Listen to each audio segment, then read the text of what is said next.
¿Qué hemos visto hasta hoy? Ya vimos diferencias entre eucariontes y procariontes y lo vimos a distintos niveles. Lo vimos tanto en la morfología como a nivel genómico. ¿Ok? Diferencias entre dónde se mantiene el genoma, de qué tamaño es el genoma, si es lineal o circular, etcétera, etcétera, etcétera. Después de eso vimos la estructura del DNA, tal cual. Una doble hélice, los nucleótidos dentro de la misma cadena están unidas por enlaces fosfodiéster, una cadena se une con otra por puentes de hidrógeno, y siempre en una cadena es complementaria a la otra y son antiparalelas entre sí. Donde sea que vean una C van a ver una G, donde sea que vean una T hay una A en la otra cadena. Y luego vimos los diferentes niveles de compactación del DNA, en donde tenían la hebra de DNA tal cual, o sea, la doble hélice, esa interaccionaba con un octámero de proteínas que se llaman histonas y forman el nucleosoma, que forman la fibra de 10 nanómetros. Estos se van enrollando sobre sí mismos y forman un selenoide, una fibra de 30 nanómetros. Estos se siguen enrollando más y forman un asa de más de 300 nanómetros, y si lo compactan hasta el máximo nivel, van a tener un cromosoma. Ahí todos claros, ¿no? Después de eso vimos replicación semiconservativa, y cuál era el mecanismo por el que se... ¿En qué momento de la vida celular ocurre la replicación? La respuesta simple para esa pregunta que les hice en el examen es justo antes de que la célula se divida. Esa es otra de las cosas que quiero aclarar. También cuando estuvieron hablando del dogma central de la biología molecular, están hablando de que el DNA tiene que pasar por 3 procesos para hacer una proteína. Y decían, pasa por replicación, por transcripción y por traducción. Eso no es cierto. Si tú quieres expresar una proteína, solo tienes que pasar por transcripción y traducción. La replicación únicamente ocurre en el momento en que una célula se va a dividir en 2, o se va a multiplicar, o se va a reproducir en el lenguaje celular. ¿Ok? ¿Por qué es eso? Porque una vez que se divida, la célula hija tiene que tener la información genética necesaria para poder vivir.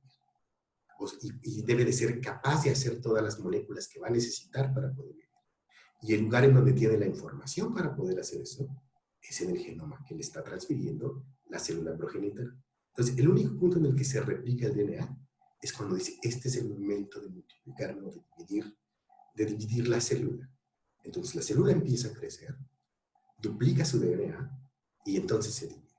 Y de hecho, eso es probablemente lo que está del ciclo celular. El ciclo celular es ese. Y no es otra cosa más que una manera de dividir cómo sucede la división celular. Si ustedes se ponen a analizar un conjunto de células, van a ver que llega un punto en el que empieza a crecer, se divide y luego parece que se detiene. Y luego sigue creciendo, creciendo, creciendo, y luego cada una de esas dos se divide otra vez. Entonces, eso lo dividen aquí en el círculo interno, en el proceso de división celular. Y luego todo esto le llaman interfase, que sería el espacio o el periodo de tiempo que tarda desde que se acaba de dividir y se genera una célula hija hasta que puede cumplir todo su proceso vital y llegar otra vez al punto en donde es capaz de dividirse de nuevo, que sería este. Esta parte de la interfase sería lo que están viendo aquí en este círculo. La división sería este rojo, que solo es lo que conocemos como mitosis. Entonces, esto está dividido en 3 fases, la G1, la G2 y la fase S. La G1 nada más es una fase de crecimiento celular, aquí dice. La fase S, aquí, es justo cuando se divide todo el DNA. Esto obviamente dependiendo de qué célula estemos hablando, puede ser más cortito o más largo, y dependiendo del tamaño del genoma. Y luego la G2, que nada más es una parte en la que se prepara totalmente para hacer la división, y en este punto la célula ya está muy gordita, y lo único que hace es fabricar todas las proteínas que va a requerir para jalar los cromosomas hacia cada una de las células hijas, en el caso de eucariotes, o toda la serie de microtúbulos, microfilamentos que están involucrados en la división de la célula. Ahora quiero que vean esto. Esos son momentos en los que ocurre síntesis de proteína dentro de lo que llamaríamos el ciclo celular. El ciclo celular lo llamaríamos como la historia de la célula, digamos, desde que nace hasta que se puede reproducir y cuántas veces pasa eso.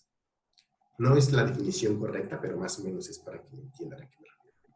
Lo que quiero que vean es que la síntesis de proteínas ocurre en todo el periodo de la interfase, esté multiplicándose el DNA o no. ¿Ok? Y eso es precisamente lo que les estoy diciendo. La expresión de genes, o sea, el hecho de sacar la información del DNA, transcribirlo y luego traducirlo para hacer una proteína, ocurre independientemente del periodo en el que ocurre la replicación, que es este. ¿Ok? La replicación únicamente ocurre en el momento en el que vamos a hacer la reproducción un poquito antes. Y esto está un poco relacionado con niveles energéticos de la célula. Se lo estoy platicando, muchas de las cosas que les platico es para que no se queden con la idea de que tienen que memorizar todo, sino para que haga sentido lo que les estoy diciendo. O para que, o sea, en realidad lo que yo espero es que les quede, que la cosa sea tan lógica que se acuerden. ¿Ok? Una célula no va a dividirse si no está en un ambiente que es propicio para dividirse. O sea, las células empiezan a crecer y si ven que no hay suficiente comida o suficiente energía, se mantienen en esta fase, en una fase de mantenimiento celular, en la que no se dividen y no incrementan su población. Solamente van a incrementar su población cuando están lo suficientemente nutridas para hacerlo. ¿Sí? De hecho, ¿se acuerdan ustedes de los requerimientos para iniciar la replicación? Necesitan una cadena molde, enzimas, muchas enzimas, y necesitan una cosa que es muy importante, los nucleótidos trifosfato. Acuérdense que uno de los nucleótidos trifosfato es el adenosín trifosfato, que es lo que llamaríamos nosotros el ATP. Y el ATP es una molécula energética. Entonces, una manera que te dice que estás súper bien nutrido y que puedes aventarte a hacer la replicación de tu DNA es si tienes el suficiente pool de nucleótidos trifosfato, o sea, que tengas de sobra. Es como si quisieras aventarte a tener un hijo. Y lo primero que responsablemente uno tendría que hacer es asegurarse de que puedes mantener al hijo. Entonces, la manera en este caso de que puede asegurarse de que tiene los recursos para que pueda dividirse es haciendo un censo de cuánto ATP hay dentro de la célula. Y si hay esa cantidad de ATP, probablemente los otros 3 nucleótidos que necesita también están trifosfatados. Y entonces, cuando te lanzas, entonces el tamaño de esta varía, y únicamente cuando alcanzas cierto tamaño y cierto nivel energético, entonces es cuando ocurre la duplicación del DNA. Y de hecho, la duplicación del DNA solo está marcada aquí. ¿Se fijan? Entonces, ¿cuál es mi punto aquí? La replicación tiene solamente un punto en el que tiene que ocurrir, y es antes de que la célula decida dividirse. Pero, sacar la información genética del DNA para sintetizar proteínas ocurre todo el tiempo, en esta fase y en esta fase. El único punto en el que se detiene un poco es aquí. Se supone que cuando ya te vas a lanzar a la división celular, es porque de plano ya tienes todo. Ya tienes tu DNA duplicado, tienes suficientes proteínas para asegurarte que no te vas a quedar a la mitad del proceso. ¿Ok? No te vas a aventar si no tienes la certeza de que todo va a salir bien hasta el final. ¿Sí? Entonces, Gerardo, la respuesta es esa. ¿En qué momento ocurre la replicación? Antes de que ocurra la división celular. ¿Sí? Contéstame, Gerardo. ¿O te fuiste a comer también? Ok. Entonces, esa parte que está marcada como síntesis de proteínas es a lo que le llamamos expresión genética. ¿Qué significa cuando decimos que un gen se está expresando? Lo que estamos diciendo, una manera simple de decirlo es esta. Ver la información que tiene un gen en forma tangible. Es una definición muy simple. La definición formal sería algo como esto. Usar la información genética que está contenida en el núcleo o en el DNA para sintetizar un producto final. Ese producto final puede ser una proteína o puede ser un RNA, dependiendo de qué estamos hablando. Entonces, uso la información que está contenida en el DNA para sintetizar un producto génico final. ¿Por qué hago la aclaración? Porque muchas veces ustedes se quedan con la idea de que los genes codifican para proteínas. Y ese no es siempre el caso. Muchas veces hay genes que codifican para RNAs, sobre todo para los RNAs que forman parte del ribosoma. Esto es un ribosoma. O RNAs que forman parte, o genes que codifican para RNAs que funcionan como RNAs de transferencia, que son indispensables para sintetizar proteínas. ¿Ok? Entonces, en ese caso, en genes de ese tipo, el producto génico final que estoy esperando ver al final es el RNA. En genes que codifican para proteína, el producto génico que yo quiero ver es la proteína. Y entonces aquí está la definición corta de expresar un gen, es no pasar, este está mal y se los voy a corregir. Utilizar la información del DNA para sintetizar una proteína o una RNA estructural. Ahora, esta parte que estoy poniéndole aquí como expresión y me estoy ahorrando todos los pasos que están aquí. En realidad requiere de 2 pasos, transcripción y traducción. Y en algunos casos maduración. ¿Ok? Transcripción es, yo quiero sacar la información genética que está en el DNA y pasarlo a una molécula que pueda yo mover más fácilmente. Aparte, acuérdense, los genes son chiquititos comparados con el genoma completo. Entonces, lo que yo quiero es solamente agarrar un fragmentito de allí para hacer algo. ¿Sí? Y entonces, voy a sintetizar una molécula de RNA. Entonces, prácticamente transcribo la información de aquí para acá. Y luego, en este caso, si estoy hablando de un RNA, este RNA que se produjo primero, o este transcrito primario, tiene que madurar para convertirse en la molécula que es funcional. En el caso de la traducción, este RNA también tiene que madurar, pero aparte tiene que traducirse. Y entonces, a partir del RNA, usando la información que está en el RNA, sintetizo una proteína. ¿Sí? Hay una cosa que quiero que entiendan aquí, y me regresé por eso. Transcripción literal no es copiar, porque cuando copias tienes que tener 2 moléculas que son exactamente iguales. Transcribir, imagínenselo ustedes como cuando les mando un archivo y le digo, oye, escribe esto en tu libreta. Y entonces lo que haces es tomar la información que está allí y la transcribes por otros medios, pero la información dice la misma cosa. ¿Ok? ¿A qué me refiero con esto? En este caso, aunque estoy sacando la información de esta molécula y la estoy poniendo en esta molécula, el lenguaje que estoy utilizando en los dos es el mismo. Aquí estoy utilizando un lenguaje de nucleótidos. Aquí estoy utilizando un lenguaje de nucleótidos. Es como si yo les mandara esta diapositiva y le dijera, transcríbela a tu libreta. Y entonces lo que yo espero es que ustedes escriban esto exactamente en el mismo lenguaje en el que lo estoy poniendo, en español. Si les digo, traduce esta diapositiva, entonces ustedes tienen que utilizar como un diccionario para usar un idioma distinto al que les estoy dando, pero que contenga la misma información. Traducción, de hecho, se llama traducción por eso. Estoy traduciendo la información que está en un lenguaje de nucleótidos a un lenguaje de aminoácidos. ¿Sí? Entonces, recuérdenlo así para que les haga sentido de qué están hablando. Ahora, de hecho, esta es una definición que podríamos usar para transcripción. Acuérdense que transcripción, esta es la definición de transcribir tal cual. No es la definición de transcribir en el lenguaje de biología molecular. Transcribir es nada más representar la representación escrita o impresa de algo. Escribir con un sistema de caracteres lo que está escrito en otro. Entonces, tengo una instrucción, lo transcribo de esta molécula a esta molécula, pero mantengo el mismo lenguaje. ¿Ok? Transcripción en biología molecular nos referimos a transcribir la información genética que está contenida en el DNA y con eso sintetizar una molécula de RNA. ¿Todo claro hasta ahorita? Niños del chat. Sí, profe. ¿Qué necesitan para entender la transcripción? Para empezar a entender la transcripción necesitan saber varias cosas. Y esta se supone que ya lo saben. Primero, tienen que saber la diferencia entre el DNA y el RNA, en estructura y en función. Y eso ya lo saben, ¿cierto? Sí. Sí, obvio. Obvio. Tienen que saber que existen diferentes tipos de RNA y que dependiendo del tipo de RNA es la función de ese RNA.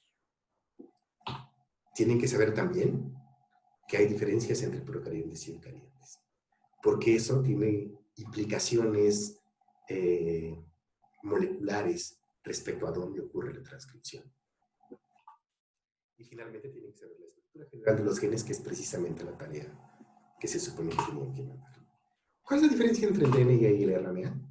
Pueden decirme todas las que estaban en el examen. Lo que tienen en común es que ambos son polímeros de nucleótidos, en donde se almacena la información genética de un organismo. Las diferencias es que el DNA es de doble cadena, el RNA por lo general es de una cadena. El DNA usa desoxirribosa, el RNA usa ribosa, y la funcionalidad de cada uno es distinta. La estructura tridimensional también es distinta. En el caso del DNA tenemos una doble hélice, en el caso del RNA es muy variable. ¿Por qué? Porque el RNA, al no tener una pareja complementaria o una hebra complementaria con quien estabilizar una estructura lineal, lo que hace es plegarse sobre sí mismo y buscar complementariedad de bases entre una región del RNA y la otra, y empieza a formar estructuras complejas tridimensionales. Una de las más complejas es precisamente la de los RNA ribosomales, que sería la que está representada aquí. Otra sería la de los RNAs de transferencia, que es la que está representada aquí. ¿Ok? Entonces hay muchísimas diferencias. Para este momento deberían de tenerla súper. Respecto a la función, el DNA solo tiene una: almacenar y replicar la información genética. Punto. El RNA, cuando les pregunten cuál es la función del RNA, tienen que preguntar ¿cuál RNA? Porque dependiendo del RNA es el tipo de función que tiene. ¿Cuántos tipos de RNA existen y cuáles son sus funciones? Un chorro de diferentes tipos. De hecho, todavía de vez en cuando salen distintos tipos de RNA. Hay al menos, yo creo que unos 12. Pero los más importantes son, o los que vamos a ver aquí, son los 4 primeros. No, 3 primeros y 1. El primero es el RNA mensajero. La única función de él es llevar la información genética que está contenida en el DNA a los ribosomas. Es la que lleva el mensaje que estaba codificado en el DNA. Segundo, el RNA ribosomal. La función del RNA ribosomal es uno de los RNAs que tienen función catalítica. Y lo que hacen, la función catalítica que tienen, es hacer el enlace peptídico. O sea, quien sintetiza las proteínas es el ribosoma. Y el ribosoma en su gran mayoría está hecho de RNA. Entonces, su función es esta, la traducción. Tiene el sitio catalítico y forma parte de los ribosomas. El RNA de transferencia es la molécula que se encarga de hacer el acoplamiento entre un lenguaje y otro. Dice aquí, es un portador de aminoácido específico y los lleva a los ribosomas para sintetizar la proteína. Y es el intermediario entre el lenguaje de nucleótidos y el lenguaje de aminoácidos. Esto lo vamos a ver cuando veamos traducción con más detalle. Algunos RNAs como este, el RNA heterogéneo nuclear, sirven para ayudar a madurar algunos RNAs. Hay algunos que les llaman RNAs pequeños citoplásmicos, RNAs pequeños nucleares, que sirven algunos para hacer modificaciones en RNAs, algunos para básicamente los dos son para procesar o madurar otros tipos de RNAs. Y finalmente, estos que están aquí, los RNAs reguladores, por ejemplo, el RNA pequeño de interferencia o el microRNA de interferencia, lo que hacen es regular la expresión genética. O sea, es regular en qué momento va a producirse una proteína o no. Entonces, parte de la función de los RNAs es ser reguladores de la expresión genética. Ahora, si alguien les pregunta ¿en dónde ocurre la transcripción?, ¿qué tendrían que contestar? Chicos del chat. Dependiendo de qué célula estemos hablando. Claro, me estás preguntando en procariotes o en eucariotes. ¿Ok? Porque acuérdense que la transcripción ocurre en el lugar en el que está el DNA. Porque necesitan tener una hebra molde para sacar la información de ella y pasarla a una molécula de RNA. Entonces, si estamos hablando de una célula eucariótica en la que el DNA está contenido dentro del núcleo, obviamente la transcripción tiene que ocurrir dentro del núcleo. ¿Ok? Por el contrario, si estamos hablando de un procarionte, en donde el DNA está en el mismo citosol, ¿en dónde creen que tiene que ocurrir la transcripción? En el citosol. ¿De acuerdo? Sí, profe. Sí, profe. Aquí. Entonces, en procariontes la transcripción ocurre en el citoplasma. En eucariontes ocurre en el núcleo. Básicamente, depende de dónde está el DNA almacenado. Ahora, ¿qué se transcribe? Los genes. ¿Cómo sé en una molécula que tiene 4 millones de pares de bases, en dónde empieza un gen y en dónde termina un gen? Y esa es precisamente la pregunta que les dejé. ¿Cuál es la estructura general de un gen? Y es básicamente lo que les estoy diciendo en esta diapositiva. Hay que saber en dónde inicia y dónde termina un gen. Y la otra, yo tengo una molécula que tiene 2 cadenas de DNA.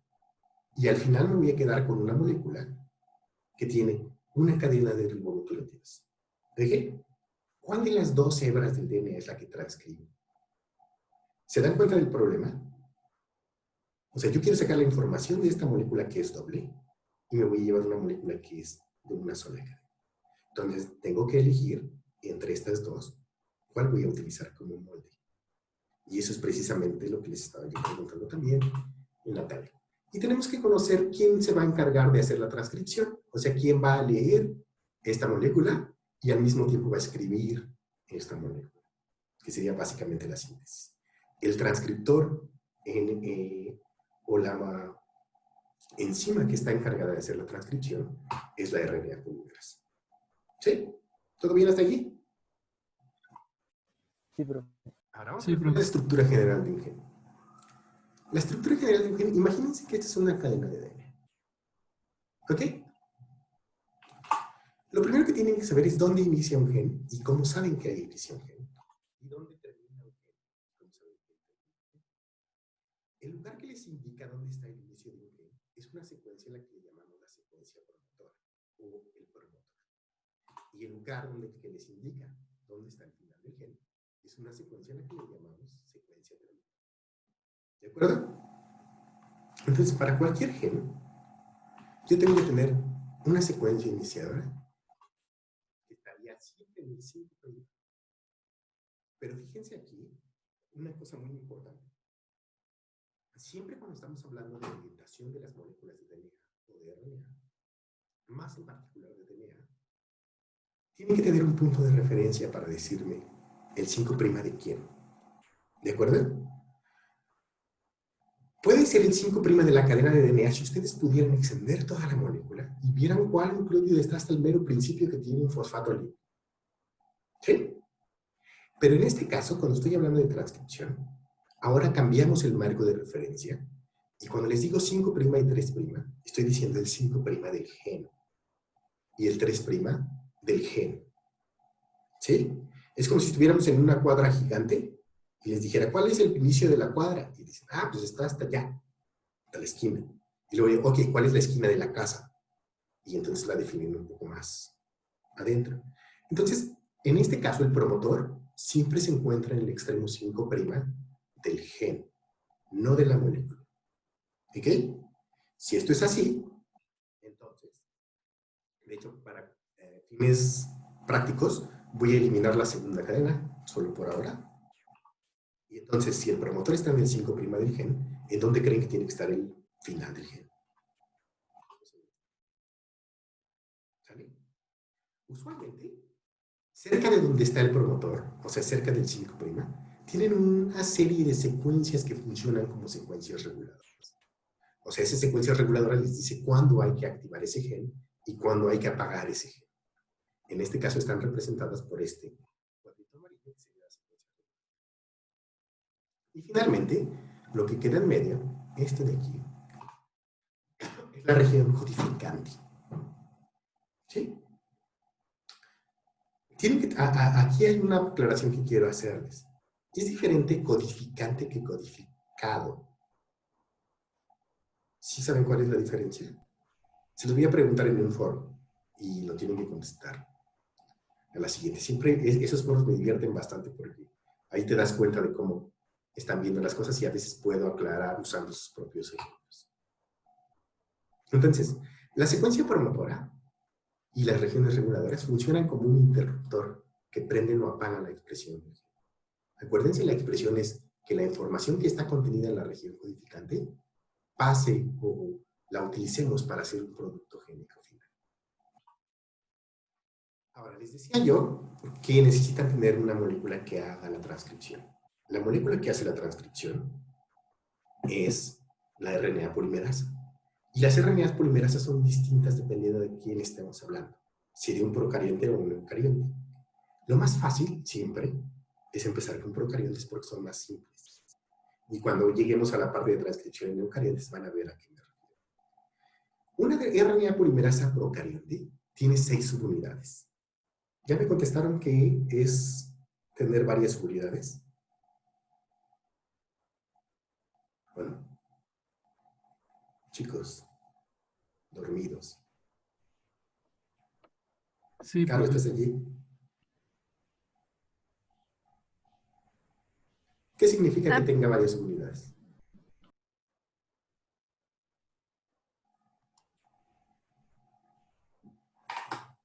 Es la pregunta que puso en el foro, ¿no? Que era ay, no me acuerdo muy bien. Multimérica.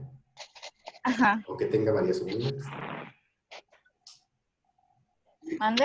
Sí, yo me acuerdo. O es la misma cosa. Esta es una cosa que tienen que tener clara. El hecho de que una enzima tenga múltiples subunidades significa, acuérdense, la enzima es la que tiene la actividad catalítica. ¿Ok? Muchas veces las enzimas están hechas de varias proteínas distintas. También les pregunté cuál es la diferencia entre una proteína y una enzima. ¿Sale? Entonces, muchas veces, para que la enzima funcione como tal, tienen que integrarse diferentes partes, unirse entre ellas, y solamente cuando están juntas tienen actividad. La RNA polimerasa es una de esas enzimas. Esta enzima tiene 6 subunidades, y son las que están señaladas aquí. 2 subunidades alfa, una subunidad beta, una subunidad beta prima, una subunidad omega que está aquí encima, y una subunidad sigma que es quitapón. Ahorita les voy a decir por aquí. Para que funcione, y cuando funciona, podríamos dividirlo en 2 partes. Una parte de la función de la RNA polimerasa es reconocer dónde está el inicio del gen. O sea, reconocer el promotor. Y la subunidad que reconoce el promotor es la subunidad sigma. Esta que está abajo. Pero una vez que lograste poner la RNA polimerasa sobre el promotor, la actividad de polimerización de la enzima no requiere de sigma. De hecho, la actividad de polimerización está en beta prima, que sería otra de las subunidades. Y entonces ahí puedes separar sigma de la RNA polimerasa y la polimerasa va a seguir haciendo el trabajo que se supone que tiene que hacer. Entonces, ¿qué significa que es una enzima que tiene varias unidades? Que varias proteínas se integran para formar la enzima. Si tiene aquí, por ejemplo, tiene 1, 2, 3, 4, 5 proteínas diferentes, porque estas 2 están repetidas. Eso significa que para formar una RNA polimerasa bacteriana, 5 genes distintos tienen que expresarse, o sea, tuvieron que haber sido transcritos, y luego ese transcrito tuvo que traducirse, y luego esas proteínas que se generaron tienen que juntarse en una sola molécula, que es la RNA polimerasa. Y entonces adquiere la actividad catalítica. ¿Hasta ahí vamos bien? Entonces, beta es el sitio activo, alfa es el reconocimiento, la unidad que se encarga del reconocimiento del promotor. Esta es una caricatura, es la que viene en el Leninger. Si quieren ver la estructura tridimensional de eso, la que se tiene por cristografía de rayos X, esa es una herramienta. Cada una de esas cosas que tienen diferentes colores está representando una subunidad distinta. Sigma, beta, beta prima, un alfa, la otra alfa. Y si yo agarro esta molécula y le doy la vuelta para que ahora vean lo que está atrás, lo vean enfrente, aquí es donde está omega. Ah, Stephanie Juárez, perdóname. Dice que de repente me dejo de escuchar. Lo que puedo hacer es después subir el video y espero que se grabe completo. Lo voy a subir tal cual, lo estoy haciendo aquí. Y entonces ustedes me dicen si siguen teniendo ese problema para que lo grabe directamente en PowerPoint. O sea, si cuando vean el video completo empiezan a ver que hay fallas en el sonido, que supongo que no porque lo estoy grabando directamente en esta computadora, debería de poder subirlo. Pero si tienen dudas, ¿quieren que me regrese a algo? ¿Niños? Yo sí, creo que 2 diapositivas antes de esa, yo sí dejé de escuchar, pero igual yo pensé que eran mis audífonos. Ok. ¿Esta diapositiva? Ajá, sí. Ok. ¿Alguien más se quedó aquí? Entonces, repito, me dicen también si se deja de escuchar. Esta es una molécula de DNA. Cada una de estas está representando una de las hebras. Lo que yo necesito saber es dónde inicia el gen y dónde termina el gen. ¿Sí? Para saber en dónde inicia y dónde termina un gen, lo que tengo que buscar son secuencias definidas que me indican esto es un promotor o esto es un terminador. El inicio del gen siempre está determinado por la secuencia promotora. La secuencia promotora siempre está en el extremo 5', pero en el extremo 5' del gen. ¿De acuerdo? Hay diferencia entre la posición 5' del gen y la 5' de la molécula de DNA. Si yo quisiera saber cuál es el 5' de la molécula del DNA, tendría que irme hasta el final de esta cadena, hasta allá lejos, lejos, para saber si hay, en este extremo hay un fosfato o un OH. Cuando yo estoy hablando de transcripción, y estoy hablándole de 5', 3', me estoy refiriendo a 5', 3' del gen. Entonces, en el extremo 5' van a encontrar el promotor y obviamente el terminador, que es la secuencia que les dice dónde termina ese gen, la tienen que encontrar en el extremo 3' del gen. ¿De acuerdo? Junto a la región promotora, por lo general, hay una secuencia reguladora. Esa secuencia reguladora lo que hace es funcionar como un interruptor que prende o apaga cuando se va a expresar este. Y luego, entre el promotor y el terminador, tienen lo que llamamos la región codificante. O sea, la información que está aquí es la que utilizamos para sintetizar la proteína que queremos hacer. ¿Hasta ahí todos bien? Sí, sí, profesor. Sí, profe. Aquí. Luego pasamos a hablar de la RNA polimerasa. Y les estaba yo diciendo que la RNA polimerasa es una de esas enzimas que tiene varias subunidades. Y les preguntaba si ya contestaron su tarea de las subunidades, de qué significa que una enzima sea multimérica. Entonces lo que les decía es que la RNA polimerasa tiene 6 subunidades. 2 alfas, una beta, beta prima. No sé si es omega, yo creo que es omega. Y sigma. Las importantes aquí les decía es beta, que es la que tiene el sitio catalítico. Y con el sitio catalítico me refiero a la que polimeriza nucleótidos trifosfato para formar una molécula de RNA. Y sigma. Sigma es la molécula que se encarga de reconocer en dónde está el proteína. O sea, Ahí se le fue el audio, profe. ¿Otra vez? Ahí es donde se le acaba de bajar el volumen. Bueno, ¿dónde me quedé? Se quedó en que la beta tiene el sitio catalítico y se bajó el volumen. Puede ser mi micrófono. Bueno, ¿ahí me escuchan ahora? Sí. Sí, profe. Sí, profe. Ok, les decía que beta es el sitio catalítico y con eso me refiero a que es la que polimeriza los nucleótidos trifosfato para formar una molécula de RNA. Y sigma es una parte de la enzima que es bastante importante porque es la que reconoce el promotor. Entonces, ustedes tienen una enzima, una molécula grande, que está hecha de 6 proteínas distintas. Y todas esas proteínas tienen que estar juntas para que la RNA polimerasa funcione. Ahora, les decía también que alfa está 2 veces, o sea, este y este son la misma proteína.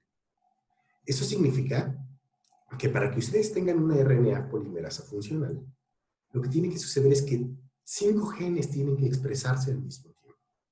O sea, obviamente van a tener un gen que codifica para alfa, un gen que codifica para beta, un gen que codifica para beta prima, un gen que codifica para omega, un gen que codifica para sigma. Y todos ellos tienen que transcribirse, tienen que traducirse, y luego las proteínas que generan tienen que juntarse todas para formar una RNA polimerasa funcional. ¿Hasta ahí vamos bien? Sí, profe. Luego les decía que esta es una caricatura y que si ustedes quisieran ver la estructura tridimensional de una RNA polimerasa, se ve así. Esta estructura la sacaron a partir de una difracción de rayos X y aquí pueden ver cada una de las unidades en distinto color. Esta es beta, esta es la que tiene la actividad catalítica. Beta prima, sigma está aquí, alfa está aquí y la otra alfa está acá. Y luego si yo agarro esta molécula y la giro para ver lo que está detrás de donde está el puntito rojo, verían que aquí está omega. Y esta es la molécula funcional. Ahora, ¿cómo funciona la RNA polimerasa? Exactamente igual que la RNA polimerasa. Lo único es que en vez de utilizar ribonucleótidos... Su audio, profe, otra vez se bajó. Esperen. Voy a cortar un poquito, ¿sí? Déjenme ver si cambio de audífonos. Ok. Sí.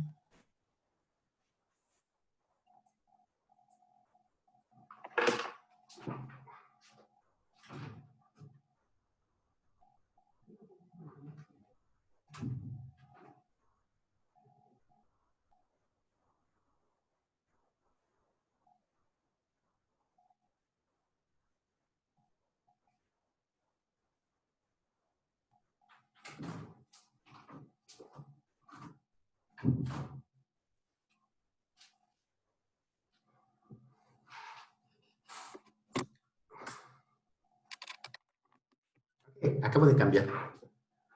¿Me oyen? Sí. ¿Sí? Sí, profe.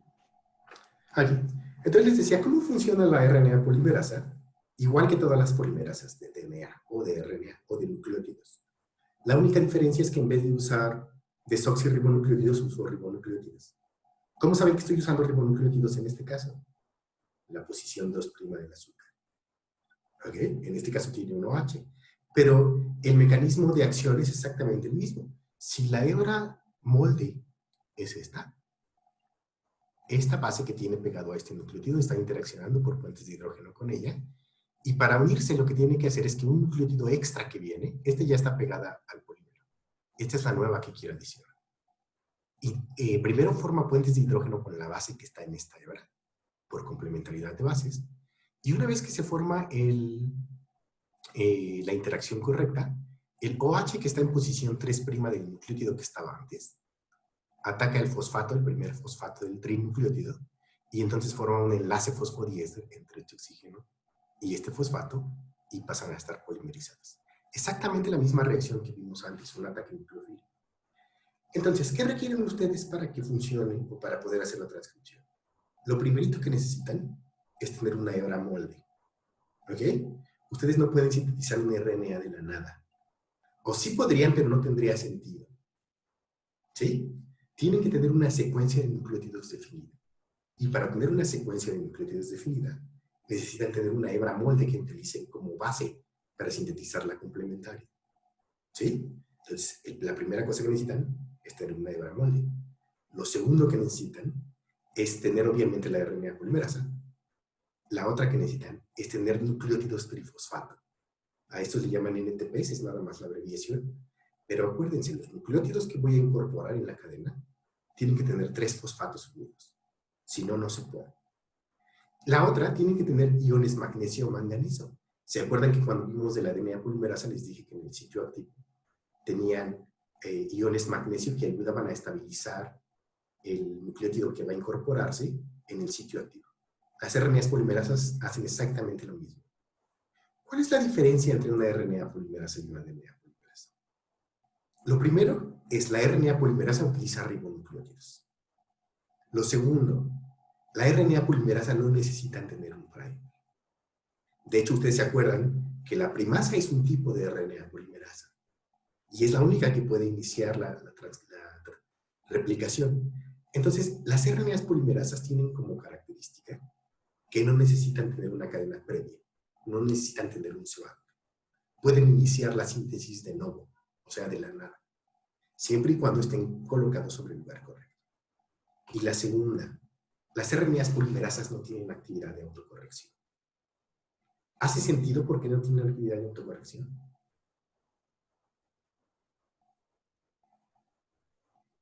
¿Sí o no? Muchos de ustedes Me dijeron que una de las diferencias entre el DNA y el RNA era el tiempo en el que son estables. ¿Creen ustedes que es cuál creen que es más importante tener cuidado de no equivocarse cuando hace la transcripción? ¿En el DNA o en el RNA? En el RNA. No. Mitzi, En el DNA no, en el porque, DNA. ajá, porque es el que, como digamos, pues, bueno, ay, no sé cómo decirlo, pero el DNA es el que se puede copiar y se va a replicar, ¿no? Sí, ¿Y y para qué el lo replicas? RNA, para llevar la información hasta las proteínas, por ejemplo. No, no, Y no. el No, no, no, no, no, no. ¿no? Calma. No. Es lo que les estaba diciendo. El DNA solo se replica en un momento de la vida celular. ¿Cuándo? ¿El RNA o el DNA? El DNA. Esto lo dijo, bueno, en la de la Profe, síntesis. ¿Sí? en el momento en el que la célula se divide, ¿no? En el momento en el que la célula se divide. La molécula que le va a heredar la célula madre a la célula hija para que pueda sobrevivir es DNA. Entonces, biológicamente, es muy importante asegurarte que no tengas errores en el DNA que le vas a pasar a la hija. ¿Sí? Pero el RNA se destruye cada cierto tiempo y siempre puedo hacer más porque no estoy copiando una molécula gigante. Estoy copiando nada más los 1500 pares de bases que hacen un gen. Entonces, si tengo un error en una RNA polimerasa, pues, o sea, un error en la síntesis del RNA, pues es un error y lo deshago y al fin que voy a sintetizar muchas moléculas de RNA. Pero en el DNA es distinto. El DNA lo heredo, el RNA no. ¿Ok? Entonces, las polimerasas de DNA, tienen que tener actividad de autocorrección, la mayoría, no todas. Las RNAs polimerasas, ninguna tiene actividad de autocorrección. ¿Sí? Entonces, cuando les pregunte cuál es la diferencia entre una DNA y una RNA polimerasa, hay tres. La RNA polimerasa tiene que pegar ribonucleótidos, puede iniciar una cadena nueva sin necesidad de un cebador y no tiene actividad de autocorrección. ¿Sí? Ok, ahí solo les marco que estoy hablando de ribonucleótidos y les enseño dónde está el OH de esa cadena. Ahora, la transcripción la vamos a dividir en varias etapas. Vamos a empezar con procariontes. Esto me lo voy a saltar porque lo voy a grabar en un videito, pero lo que quiero decirles es esto.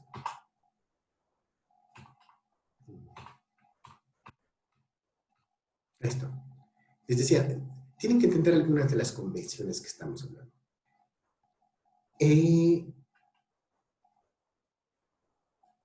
Estoy representando una molécula de DNA. ¿De acuerdo? Ahí están viendo las dos cadenas, 5', 3', 5', 3', y las hebras son antiparalelas entre sí. Y son complementarias entre sí, que es una de las características del DNA que son muy importantes en este curso.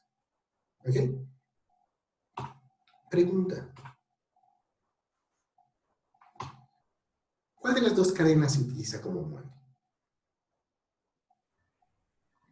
La 3', 5'. ¿Cuál de las dos? Esta es 3', 5', sí. 3', 5'. 3', 5'. Si yo leo esta cadena de aquí para acá, es 3', 5', 5'. 3', 5'. O sea, lo que quiero que me digas es, ¿cuál utilizo como molde? ¿La azul o la verde? La verde. ¿La qué? La verde. La verde. ¿Por qué? La azul. Porque es en esa dirección. Ok, lo que quiero que entiendan aquí es el punto de referencia.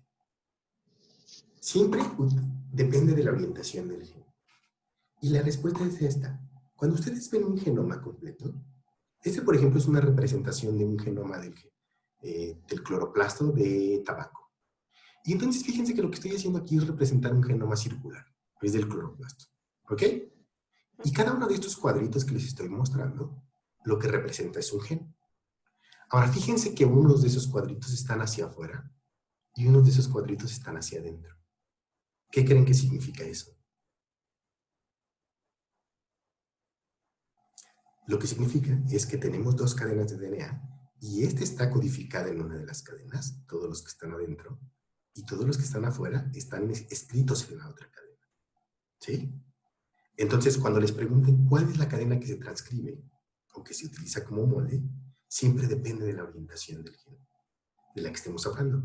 Por convención, o sea, por la manera en que nosotros estamos acostumbrados a leer las pantallas de izquierda a derecha, ustedes asumen que esta es la hebra codificante y que esta es la hebra molde. En el DNA, acuérdense que no hay ni arriba ni abajo ni izquierda a derecha. Solo hay 5', 3' dependiendo de la orientación del gen, y quien me indica la orientación del gen es la presencia del promotor. ¿Ok? Entonces aquí solo les señalo algunos genes están codificados, unos en una cadena y otros en una cadena complementaria. Y si yo agarro un fragmento de esta molécula y lo abro, me quedaría una cosa como esta. Entonces, esta es una de las hebras de DNA, esta es la otra hebra del DNA, y todas estas flechitas están indicando cada uno de ellos distintos genes. Estos de aquí están codificados en esta cadena, y estos de aquí están codificados en esta cadena. ¿Hace sentido o no? Entonces, si yo les pregunto en esta cadena, en esta molécula de DNA que ven aquí, ¿en dónde está el 5' y en dónde está el 3'? Tienen que preguntarme, ¿de quién? ¿De la cadena o del gen? ¿De acuerdo? Por ejemplo, para este gen, el 5' está de este lado y el 3' está de este lado. Para este gen, el 5' está de este lado y el 3' está de este lado. ¿Sí? Entonces, para que me entiendan, caso 1, tengo esas dos moléculas de DNA. ¿Sí? Lo primero que hace la RNA polimerasa es a investigar dónde está el promotor. Si el promotor está aquí, significa que el inicio del gen está un poquito más abajo de donde está el promotor por la estructura general de los genes. Si aquí está el promotor, la región codificante está aquí. Y entonces, ese es el inicio del gen. Y la información que yo quiero obtener, la información que tiene significado, es la que está aquí. Yo quiero hacer un RNA que tenga exactamente la misma secuencia de nucleótidos que esta cadena, que es la cadena codificante. Por cómo se sintetizan los ácidos nucleicos, yo no puedo hacer una cadena que sea exactamente igual que esta si no tengo la cadena complementaria para servirme como molde. Entonces lo que tengo que hacer es separar esas dos cadenas y utilizar esta cadena como molde. Y sintetizar el RNA de 5' del RNA al 3' del RNA, porque todas las polimerasas sintetizan de esa manera, de 5' a 3'. Y en este caso, esta cadena de RNA es idéntica a esta cadena de DNA. Este RNA es idéntico a esta cadena. La única diferencia es que como este es un RNA, en lugar de T's va a tener uracilas. ¿Sí? Esta cadena, respecto a esta cadena, son secuencias complementarias. Yo utilicé esta para sintetizar la complementaria, que es esta, que es idéntica a esta. ¿Sí o no? Sí, profe. Ok. Ahora, si yo les digo que ese es el inicio de, o que aquí está marcado el inicio de un gen, ¿en dónde está el promotor? Del lado derecho de ese gen. Del lado derecho en la cadena verde. Ajá. Entonces, ahora, este es el 5' de este. ¿Sí? La parte codificante está aquí. Si yo quiero hacer un RNA, quiero hacer un RNA que tenga esta información. Por lo tanto, necesito utilizar esta cadena como molde. Y sintetizo un RNA mensajero de 5' a 3'. Esos dos son exactamente idénticos. La única diferencia, otra vez, el RNA tiene uracilos en vez de timidinas. Esos dos son complementarios entre sí. De hecho, estoy utilizando esta cadena como molde para sintetizar esto. ¿Sí? En ambos casos, la cadena que tiene la secuencia idéntica a la cadena de RNA mensajero que estoy formando es la cadena codificante. La cadena que se utiliza como templado para sintetizar el RNA es la cadena molde. ¿Sí? ¿Dudas, niños?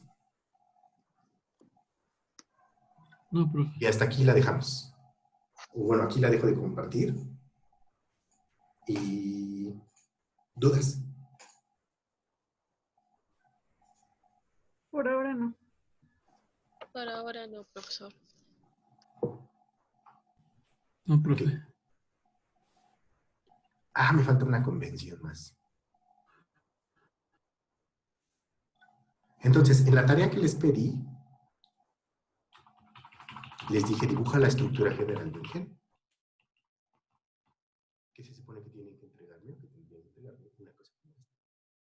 Dos cadenas, en donde el promotor inicia donde está el inicio del gen, 5', el terminador me indica dónde acaba el gen. Hay una secuencia que es reguladora y tienen una secuencia codificante en medio, que sería esta secuencia codificante. ¿Sí? Cuando les digo, indiquen cuál es la cadena mole y la cadena codificante, tendrían que decirlas respecto al gen que dibujaron. Si yo tengo el promotor aquí, esta es la cadena codificante, esta es la cadena mole. Si yo tengo el promotor acá, esta sería la cadena codificante, esta sería la cadena mole. Y finalmente, ¿cómo se ubican en una molécula de DNA o cómo nos ubicamos como para tener un punto de referencia? Si este es el gen, o sea, esta es la cadena codificante del gen, y aquí está el promotor, el nucleótido que es el primero que se transcribe para sintetizar, o la posición que sería el nucleótido 1 en el RNA, es a lo que le llamamos el nucleótido 1 del gen. ¿De acuerdo? Todo lo que está hacia el extremo 5' de ese gen, le llamamos río arriba. Y le ponemos números de nucleótidos en forma decreciente. O sea, si este es el 1, el que está juntito es el -1, -2, -3, -4, -5, -6, hasta allá. A partir de aquí también, el siguiente nucleótido hacia la derecha es a lo que le llamamos, o los vamos numerando en sentido positivo. Si es el 1, 2, 3, 4, 5, 6, 7, 8, 9. ¿Sale? Y les decía yo, ¿a qué me refiero con que sea río arriba o río abajo del gen? Significa, del nucleótido del que estoy partiendo para hacer la transcripción, todo lo que esté hacia el extremo 5' es río arriba. Y todo lo que esté hacia abajo, o hacia el extremo 3' es río abajo. La analogía que hacen es precisamente con los ríos. Ustedes saben que los ríos fluyen en un sentido. Entonces, si ustedes se paran en cualquier punto del río, ven de dónde viene el agua y hacia dónde va. Hacia dónde va es río abajo. De dónde viene es río arriba. Entonces, si este es el inicio del gen, parado sobre la hebra codificante, todo lo que está hacia donde se supone que se lee ese gen es río abajo. Todo lo que está hacia antes de donde se empieza a leer ese gen es río arriba. ¿De acuerdo? Entonces, los promotores casi siempre están río arriba del inicio del gen. ¿Sí? Ellos marcan dónde está el inicio del gen, pero están río arriba. O sea, de donde está el promotor, voy a empezar a transcribir unos nucleótidos hacia abajo. Y... de hecho, ahí se los pongo. Las regiones de los promotores están alrededor del sitio de inicio de la transcripción, entre el +30 y el -70. O sea, un promotor podría estar desde aquí hasta acá. ¿Sí? Pregunta, ¿qué creen que es un promotor? Estaban diciendo, es una secuencia de DNA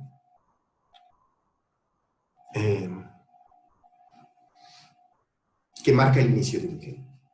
¿Se acuerdan cuando les estuvimos hablando de secuencias consenso? Un promotor no es otra cosa que una secuencia consenso. Una secuencia de nucleótidos que está ubicado en un lugar en particular, o sea, al extremo 5' del gen, y que significa algo. En este caso significa, este es el sitio de unión para la RNA polimerasa, y el gen está allá, arriba abajo.